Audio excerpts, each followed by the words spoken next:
c'est ça. On attend le réseau. Voilà, nous sommes en direct. Mesdames, Messieurs, bienvenue ici à Cité 21, à Dijon, pour ce 18e salon Cité 21. C'est le président de Côte d'Or Partenaire qui nous accueille, justement Thierry Guet. Côte d'Or Partenaire, en 2 mots, c'est quoi?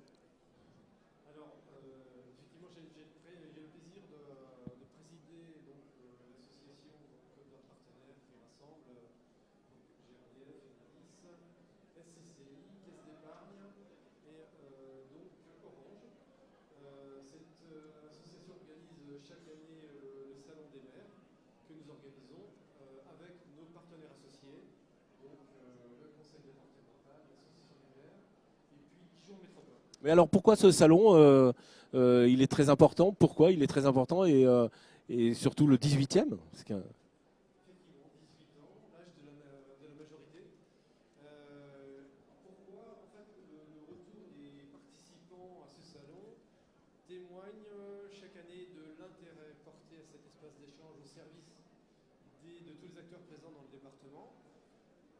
un rendez-vous qui est l'occasion pour les décideurs territoriaux et leurs équipes de rencontrer en un seul lieu et en un espace de temps l'ensemble des prestataires, partenaires et fournisseurs qui interviennent dans la vie des collectivités.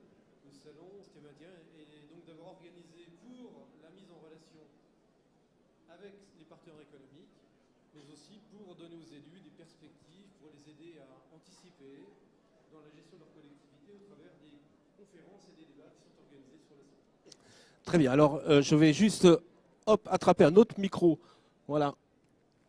On va prendre plutôt ce micro. Hop, on échange. Celui-là marche mieux. Voilà. Il est plus sur le plateau. Et donc vous voulez mettre, comme chaque année, une commune à l'honneur? Absolument. Alors effectivement, nous cherchons chaque année à mettre en valeur un élu pour une action phare ou une réalisation emblématique et remarquable. Nous avons donc créé un trophée, le trophée Côte d'Or Partenaire, que nous remettons chaque année. Et en 2018, nous avons décidé de remettre ce trophée à une commune qui a lancé une démarche originale de mobilisation des citoyens pour l'engagement d'actions de transition énergétique, notamment dans la commune, et pour le développement de l'économie locale au travers d'une plateforme collaborative. Et j'ai donc le plaisir, au nom de Côte d'Or Partenaire, d'annoncer que nous avons décidé de remettre le trophée Côte d'Or Partenaire à la commune de Genlis pour son projet Smart Citizen. Et j'invite Vincent Doncourt, le maire de Genlis, à monter sur l'estrade pour que je puisse remettre ce trophée. Ce trophée, on va l'applaudir. Je lui remets. Monsieur le maire de Genlis, qui va donc recevoir le trophée des mains du président de Côte d'Or Partenaire, Thierry Guet. Monsieur le maire, donc au nom de Côte d'Or Partenaire, je vous remets ce trophée donc, pour saluer votre projet dont vous allez nous parler en quelques mots. Merci beaucoup, monsieur le préfet, mesdames et messieurs les élus. Merci. Alors ce trophée, bien sûr, c'est le trophée la commune. La commune s'est engagée dans un projet qui s'inscrit dans le cadre de Futur 21 initié par le département pour rendre l'avenir désirable finalement. Et c'est ce que nous voulons faire au niveau de la commune dans une démarche participative afin d'accompagner la transition énergétique, de montrer que la transition énergétique, la transition environnementale, la transition économique, eh bien, elle doit rapporter des fruits aux habitants et ne pas être punitive. Donc c'est vraiment une démarche incitative, participative, qui très rapidement pourra ramener à peu près, les premières études l'ont montré, 1 000 € de pouvoir d'achat par foyer et par an, ce qui est loin d'être négligeable à notre époque. Et je voulais donc remercier les partenaires qui nous remettent ce trophée, mais l'ensemble des partenaires avec qui nous travaillons, bien évidemment le département, mais tous les partenaires institutionnels qui se sont associés à ce projet qui durera à peu près 2 ans et qui, nous l'espérons, pourra être déployé ensuite sur la France entière. Voilà, merci beaucoup. Merci, monsieur le maire. On va passer la parole à monsieur Rochette.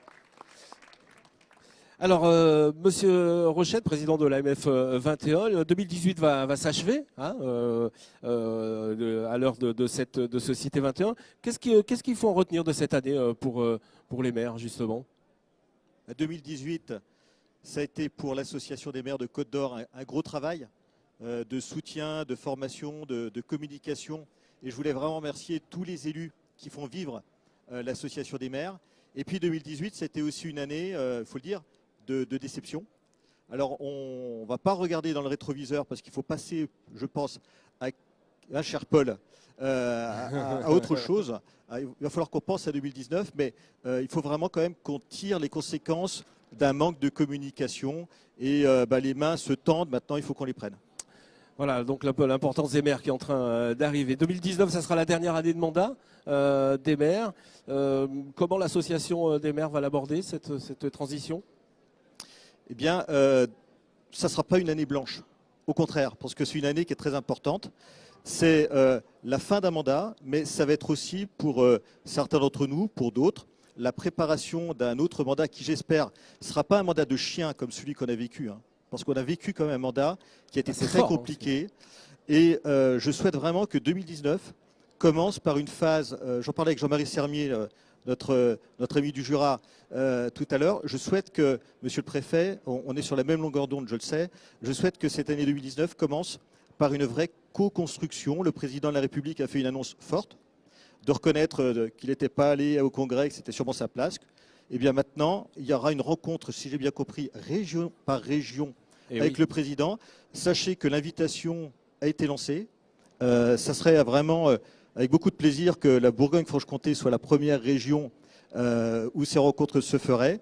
Mais voilà, l'invitation est lancée et nous attendons non pas une caravane publicitaire, mais vraiment des discussions. Nous avons des propositions et enfin que cette discussion débouche sur des propositions de développement de tous nos territoires, qu'ils soient ruraux, qu'ils soient périurbains ou ruraux. Très bien, on va Nathalie Keders, qui est première adjointe au maire et vice-présidente de Dijon Métropole. Alors justement, quel rôle doivent jouer ces collectivités dans cette crise et dans ce contexte actuel? Je pense que les élus locaux sont un vrai rempart de la République. Et d'ailleurs, je tiens à saluer mes collègues élus du conseil municipal, les parlementaires aussi de la Côte d'Or, mais également d'autres départements. Et c'est vrai, c'est face à cette défiance, cette crise politique qu'on traverse. Eh bien, les élus sont les élus locaux, des élus de proximité. Comme je l'ai dit, le mandat d'élu local, je crois que c'est un des plus beaux mandats, le mandat de maire, parce que vous êtes obligé d'améliorer la vie des gens au quotidien et en même temps d'avoir une perspective à long terme pour votre ville. Et pour être efficace, justement, il faut aimer les gens, aller à leur rencontre, faire de la proximité. Et c'est ce que nous faisons chaque jour en apportant notamment des services publics de qualité, innovants également. Et donc, pour tout cela, tout en maintenant le pouvoir d'achat des concitoyens, en tout cas, c'est ce que nous faisons à la ville et à la métropole. Et en cela, je pense que ces élus locaux sont vraiment importants. Et je rejoins ce que vient de dire mon collègue Ludovic Rochette. Ils n'ont peut-être pas été assez écoutés ces derniers temps, mais nous devons nous projeter sur 2019. Et donc, il y a des signes qui montrent que peut-être nous serons plus entendus l'année prochaine. Alors justement, la métropole, comment ça va s'adapter la métropole à ces enjeux? Alors c'est vrai que nous avons fait le choix de passer en métropole en 2016 parce que déjà la loi nous le permettait en tant que capitale d'une des 13 grandes régions, mais en même temps on pensait que pour ses habitants, pour son département et sa région, de passer en métropole c'était une perspective supplémentaire d'attractivité, de rayonnement, mais également de solidarité. Et d'ailleurs je tiens à le dire, nous souhaitons vraiment être une métropole à taille humaine, non pas dans un rôle hégémonique, mais plutôt dans un rôle fédérateur avec l'ensemble des territoires. Et les deux projets qui sont devant nous, qui sont présentés dans le stand de Dijon Métropole, en sont un exemple. On Dijon, qui fera de sa métropole une des premières Smart City en France. Nous avons d'ailleurs été récompensés à ce titre dans un concours international. Nous ne l'avons pas gagné, mais c'est quand même une reconnaissance. Nous étions la seule ville française. Et puis le projet TIGA, de façon schématique, c'est l'autosuffisance alimentaire à à l'horizon 2030, ça prend aussi en compte la transition écologique, la transition économique. Donc voilà, je pense que les métropoles sont là. Nous souhaitons en tout cas à Dijon Métropole être une métropole à taille humaine, avec une perspective de réussite, de bien vivre ensemble et en misant aussi sur l'intelligence collective. Merci Nathalie. On va donner la parole à François-Xavier Dugon. Vous pouvez l'applaudir, bien sûr, évidemment, c'est important. Alors comment justement le département va s'adapter à ces transitions ? De manière multiple, parce que effectivement le département est au service du territoire. C'est dans son ADN d'être aux côtés des communes et des intercommunalités sous diverses formes. Il y a les aides traditionnelles aux routes, aux bâtiments, en matière de lecture publique, en matière d'animation du territoire à travers le programme ARSN. Mais aujourd'hui, on s'adapte aussi évidemment aux nouvelles technologies avec nos investissements prioritaires sur le très haut débit. Ça nous semble essentiel. On construit l'avenir avec les élus, avec les équipes et avec le monde économique. Et je crois qu'il faut le saluer ici à Cité 21 parce que ce qui est symptomatique, c'est de voir ce secteur économique qui est représenté au service des territoires. À la fois avec des grandes entreprises nationales que je salue, mais également avec toute une série un tissu de PME et notamment dans le département qui sont très dynamiques, qui sont souvent des pépites. Et au département, on est très attaché à ce travail avec les PME de Côte d'Or. 85% de nos marchés, à la fois au département et à Orvitis, sont attribués à des entreprises du département qui ont de la qualité, un savoir-faire. Ça représente beaucoup d'emplois aussi pour les territoires. Voilà, et puis l'humain, toujours l'humain au milieu de tout ça quand même. Bien sûr, l'humain, voilà. Parce que nous, on a la solidarité, le conseil départemental, sa compétence première, c'est la solidarité territoriale et humaine. L'emploi, on y contribue également. On va laisser la parole à monsieur le préfet, voilà, sous les applaudissements, bien sûr.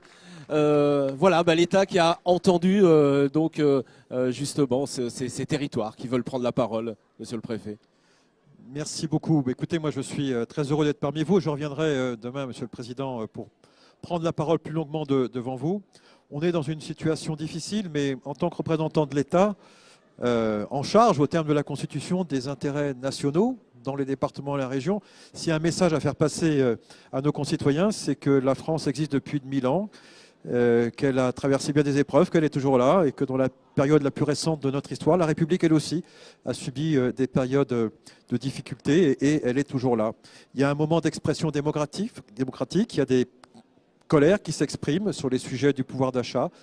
Il faut les entendre. Le gouvernement, le président de la République a entendu cette colère et a annoncé des mesures fortes. Mais il ne faut pas confondre le débat démocratique avec un bashing dirigé contre les personnes, que ce soit la personne du chef de l'État, que ce soit aussi vous, mesdames et messieurs les maires, qui êtes régulièrement pris à partie. Il ne faut pas non plus confondre le débat démocratique avec un bashing de principes anti-institutionnels. Et ça, je crois que c'est important et nous sommes tous solidaires, que l'on soit de l'État, que l'on soit de la commune ou de l'interco ou du département, on est tous solidaires. Moi, ce que je veux faire passer aux maires, c'est que les services de l'État dans les territoires, ils sont aux côtés des élus. Ils sont aussi des territoires. Nous sommes comme deux chevaux attelés derrière la même charrette. Et cette charrette, c'est celle de l'intérêt général. Et donc, je crois qu'il faut que, vis-à-vis de nos concitoyens, nous soyons porteurs, non pas d'une vision unanimiste de la vie politique, c'est pas ça, ça n'existe pas, mais simplement de cette capacité qui existe en Bourgogne-Franche-Comté, qui existe en Côte d'Or, de réunir les services de l'État et ceux des collectivités locales pour porter ensemble des projets sur les territoires. Merci monsieur le préfet, on peut l'applaudir. Voilà, je crois qu'on en a terminé pour les discours inauguraux. Merci d'être venu sur ce plateau. On va donner rendez-vous à nos internautes un peu plus tard pour d'autres interviews ici sur le plateau. Merci beaucoup.